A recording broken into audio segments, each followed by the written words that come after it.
David, welcome back to Full Story. Hi, Nour. Great to be here. The White House Correspondents' Dinner is a big annual event in Washington's social calendar. Can you describe what it's like inside that ballroom with some of the world's most powerful people and how the event started? This event has been going on for more than 100 years in Washington.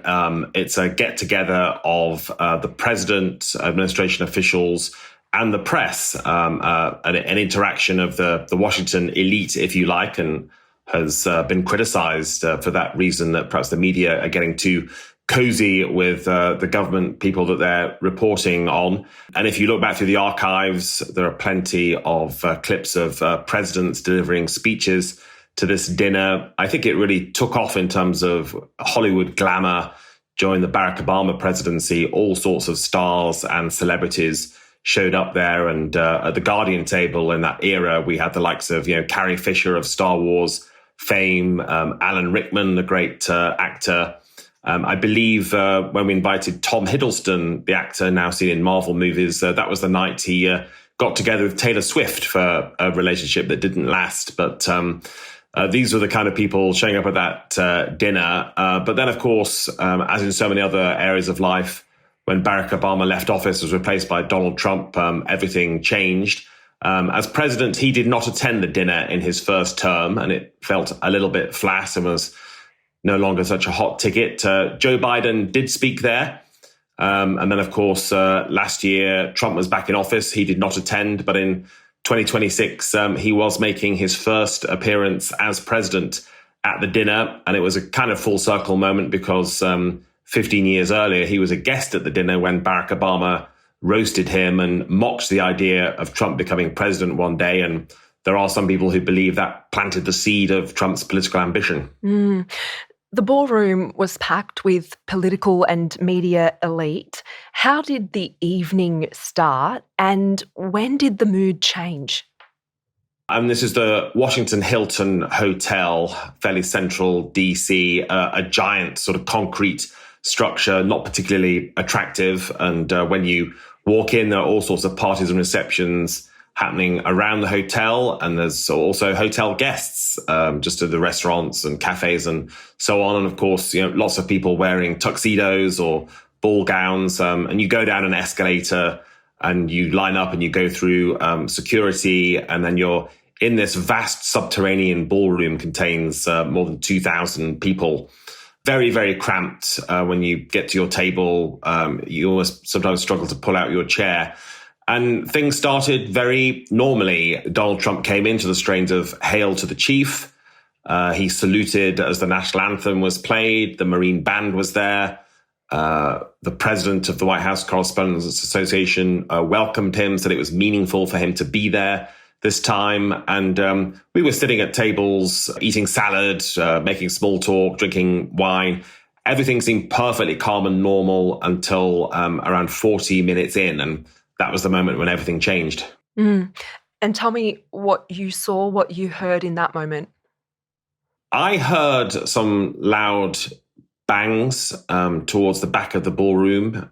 The initial reaction was one of confusion. What was that? And then time seemed to stand still. And then you saw, I heard some shouts and saw people ducking for cover, diving under these tables. They're big round tables with white tablecloths. And it almost moved like a wave through the room, table by table, people ducking. And at that moment, you don't know what's happening, but you think to yourself, well, if everyone else is taking cover, probably a good idea to do the same. And so I dived under the table, as did others around me. And then there was a pause and still great uncertainty what was actually happening. I saw some Secret Service men run through. They were going fast. They were sometimes stepping onto chairs, heading towards the main stage. And by the time I emerged to look at that main stage, Donald Trump, Melania Trump, Vice President J.D. Vance had been swept away by the Secret Service. And now there were armed police there wearing helmets, holding rifles, really casting their gaze around the room, I think looking for threats. And in the ensuing minutes, very gradually, slowly but surely, a certain normality descended on the room again. People got back in their seats, started walking around. And then, of course, we later discovered there had been an assailant. He'd made a dash towards the ballroom doors. He'd actually shot a Secret Service agent who was protected by his body armor. And eventually he'd been apprehended and is now in custody.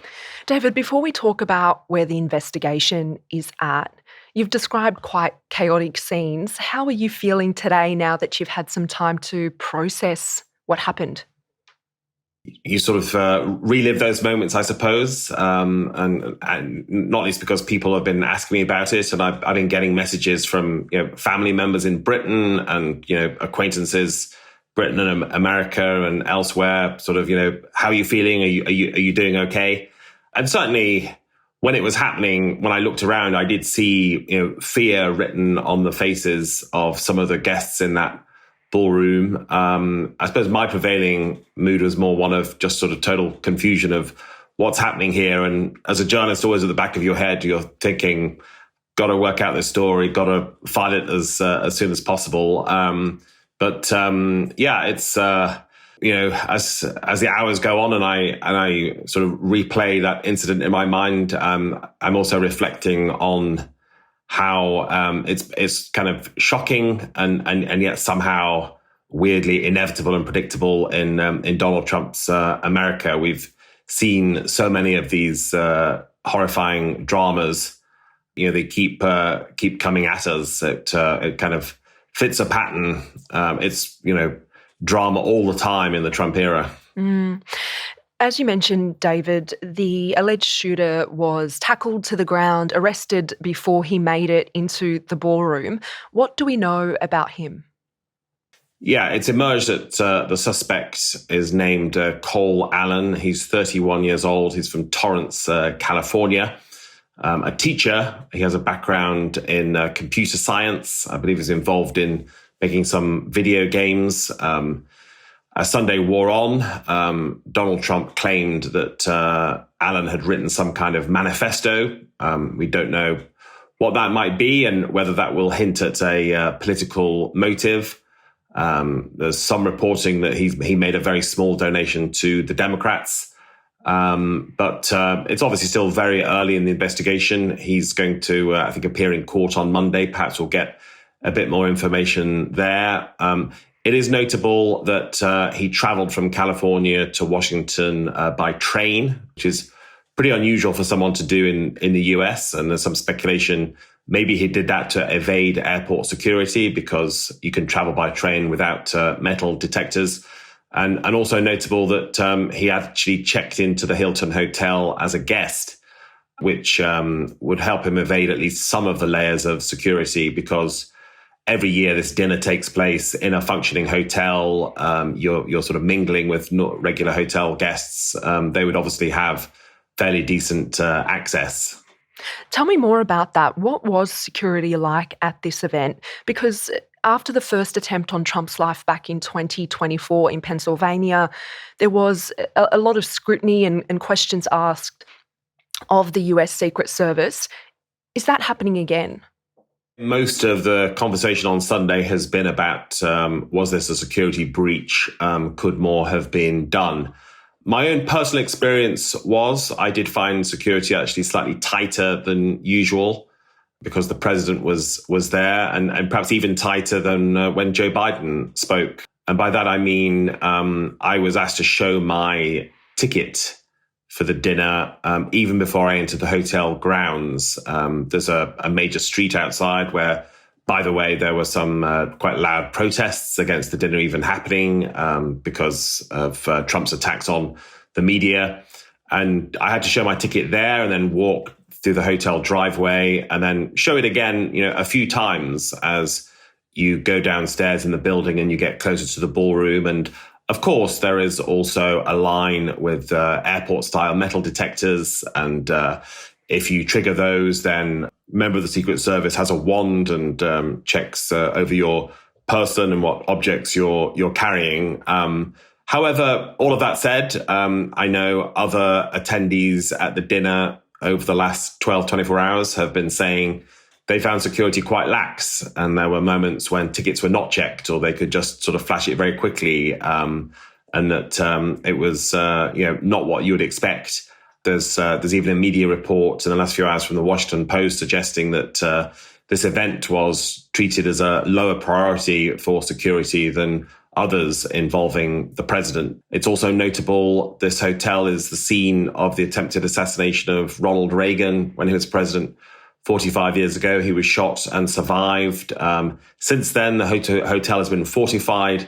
One of its main selling points was it did seem to be secure. And obviously that has now been punctured, although you will also hear administration officials say, yes, but ultimately the system did work.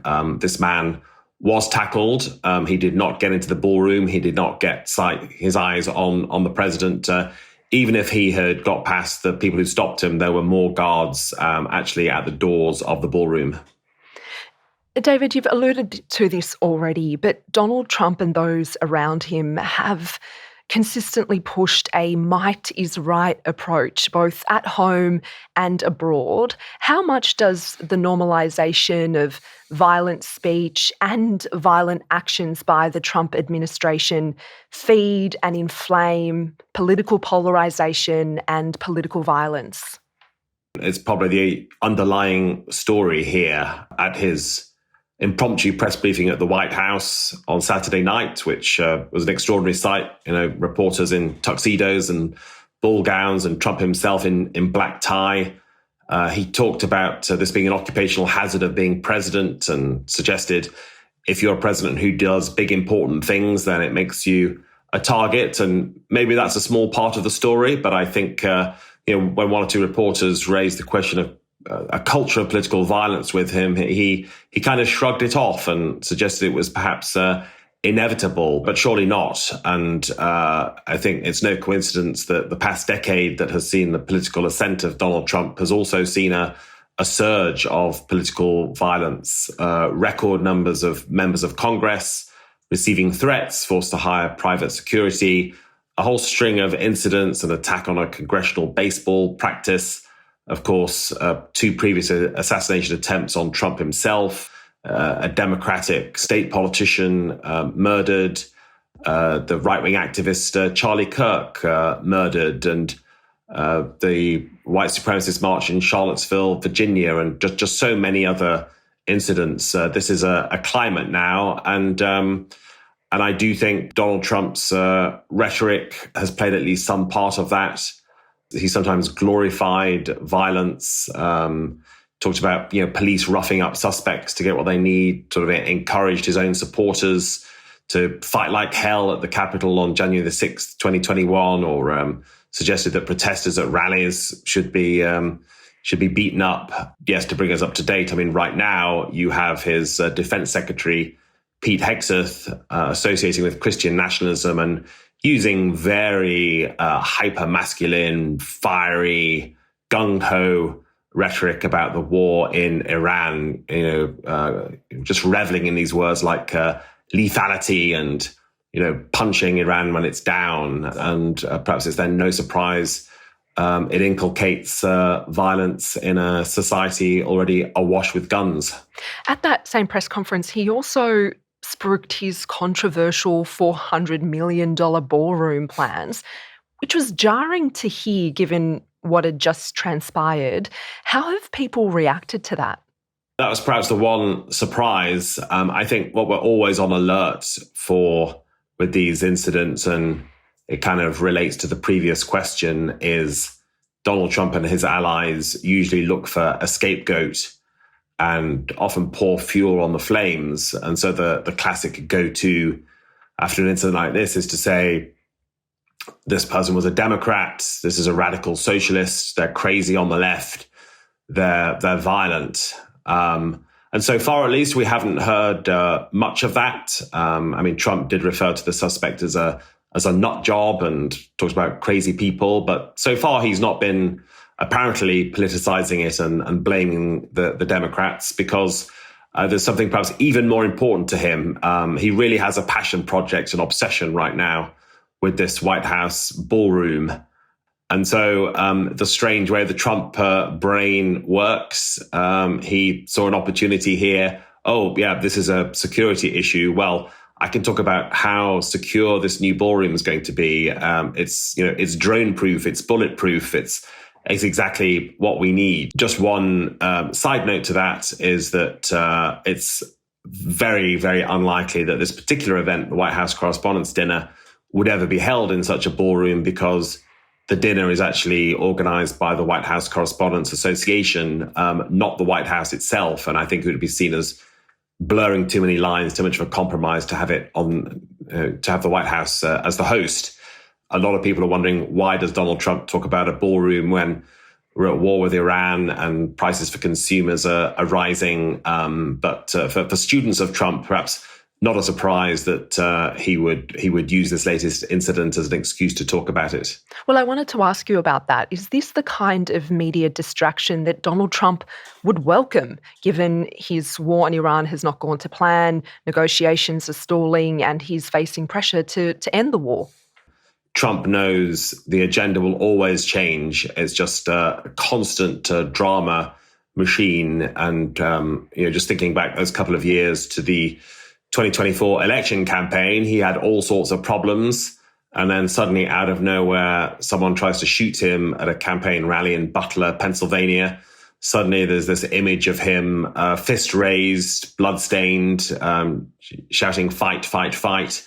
And again, here is an incident to certainly knock Iran off the front pages at a very fortuitous moment for Trump, when that has really entered a limbo. He's bogged down. The latest peace talks were not happening. And you can tell Trump is getting bored of it. Trump wants to move on to other things. It's terrible for his poll ratings. And so no wonder he dashed to the White House last night and held a press briefing. He understands that media agenda, that this is a great opportunity for him to even lavish praise on the press and say there was a beautiful reaction, and talk about the solidarity, and again, show himself to be a defiant strong man.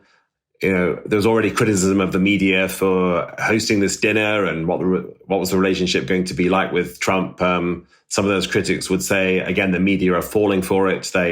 They should hammer Iran, they should hammer immigration, all these other Trump issues, but they'll often chase the next shiny object. I want to ask you about how the attitudes towards this event are changing under a Trump administration. There are journalists who have refused to attend, pointing to attacks against the media and free speech by the Trump administration, arguing that journalists shouldn't be celebrating or rubbing shoulders with those actively eroding democratic institutions.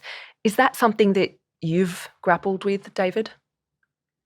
Yes, and we certainly did at The Guardian. I think... And it's notable, for example, the New York Times have been not attending this dinner for many years, long predating Trump, partly because of those concerns that they don't want to be rubbing shoulders with the powerful elite who they're supposed to be holding to account. And yet there were certainly extra calls this time to boycott it, because the critique was why drink wine with a man who calls the media the enemy of the people, the fake news media, who reels off a lot of lies. And even over the weekend, I heard some pretty compelling arguments in that direction. And then other people I spoke to gave equally compelling arguments about the importance of attending, to sort of make a statement. This is our house that Trump is coming to, that we're going to sort of show up and take display our defiance rather than letting him chase us out. And we thought about all of this at The Guardian, and we've been attending the dinner regularly, and decided to take the approach that in our table of 10 guests, half of them would be Guardian staff who were actually working as reporters that night, covering the event. And the other half would be free speech advocates, people from organizations such as the Committee to Protect Journalists and Reporters Without Borders and PEN America. really to try and be intentional, to try and make a statement that we believe that the First Amendment is worth defending. One of them actually came last night with some leaflets that he was handing out to make that point. What we will never know is if Trump had attacked the media, would at least some of our guests walked out, and we would have interviewed them about why they decided to make that stand. I did actually meet another activist, campaigner, lawyer, who said he was planning to walk out during the Trump speech. So who knows what would have happened? And I think the dinner was bound to be controversial, whichever way it went. David, just before I let you go, how do you think this latest incident will play with Trump's base? There has been a hardening of views among some within the MAGA movement around the 2024 attack against the president, people claiming that it was staged. How do you think this latest incident will play? I'm afraid the conspiracy theories have already started up, including, I think, Tucker Carlson, a right-wing commentator who's been a sharp critic of Trump over Iran and has really broken from him and apologized for urging people to support Trump. He's already sort of questioning, could Trump have staged this attack? And there are some other right-wing conspiracy theorists asking that. And I heard some of the journalists who were there saying, what a sad state of affairs that we've come to this, that you had literally hundreds of journalists in a room. They witnessed it themselves. They then went out to report what they'd seen. And yet even that is now questioned and uncertain in the world in which we're living. So Trump's popularity is on the wane. So from both the right and the left, he will get some critics, some speculating about this. However, I suspect there will be other parts of his base who probably feel reassured and thought that he performed well and, in their view, in a dignified manner at this dinner and the way he came out afterwards. And I think they will be, cheerleading for him. So, I mean, overall, I would say it's probably a net positive for Trump with his own supporters. Well, David, we're glad to know that you and the other guests are safe. Thank you so much for building that context around this for us, and we really appreciate your time. Thank you.